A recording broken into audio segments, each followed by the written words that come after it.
Hello, you've chosen the gameplay explanation for crafting in Thea the Awakening.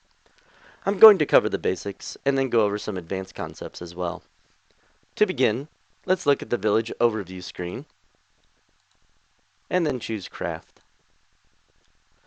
On the right, you can see all of the recipes I have researched so far.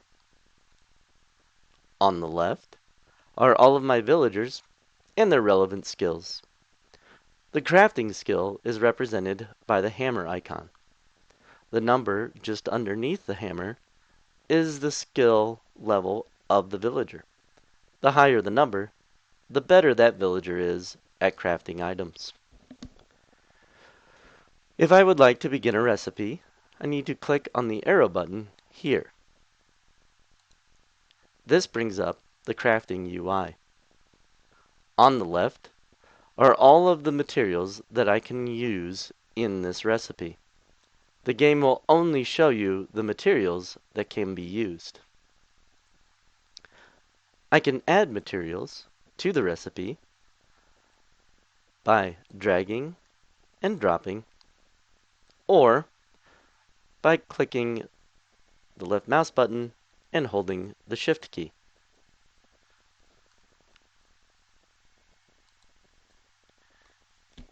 Each item has three types of materials: primary, secondary, and catalyst. The primary material gives an item its main properties. The secondary material can increase the bonuses of the primary material or add an additional effect.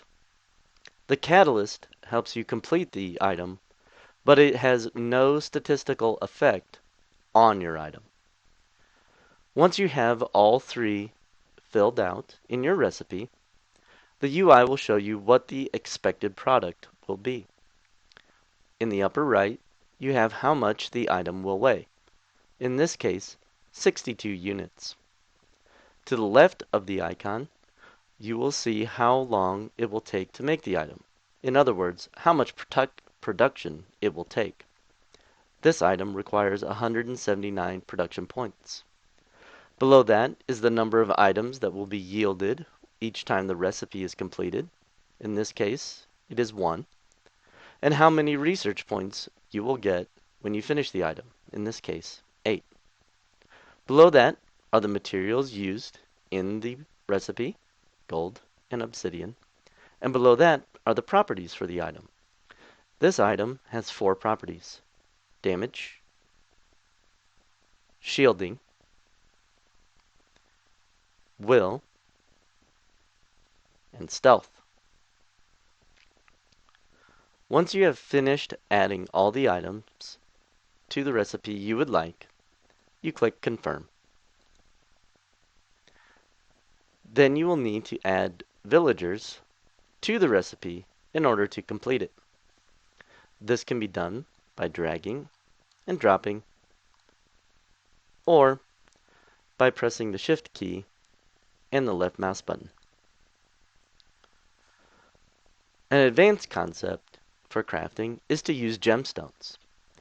If I would like to create a shield out of silver and add an additional effect, I might choose to use a gem like malachite, amber, topaz, or ruby. I'll choose malachite.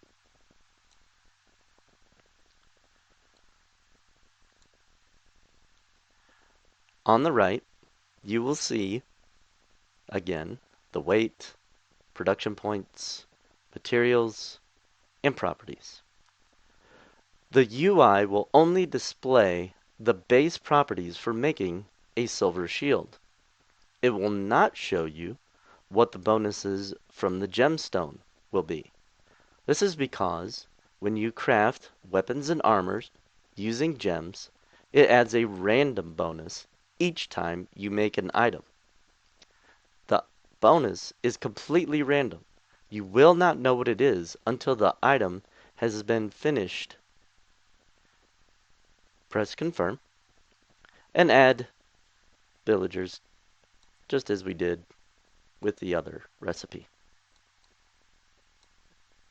If I would like to change a character from one to the next, I simply drag and drop. Ideally, you will want your item to be finished as quickly as possible. This may take a little bit of time to rearrange and get the proper allotment of characters you would like.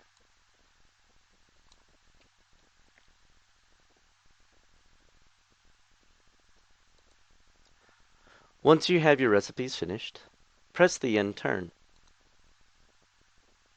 When an item is finished, an icon will appear in the upper right.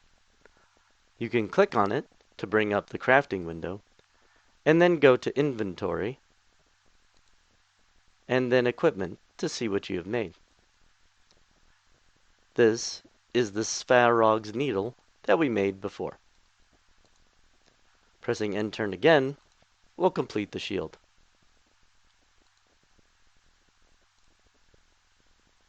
You can also get to your items by pressing Equipment.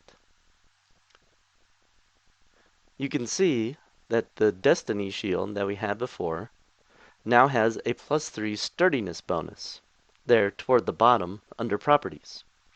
That 3 sturdiness bonus did not appear in the crafting UI. You will only know what the random bonus is once you have finished making the item. Thank you for watching this gameplay explanation. We hope you enjoy Thea the Awakening.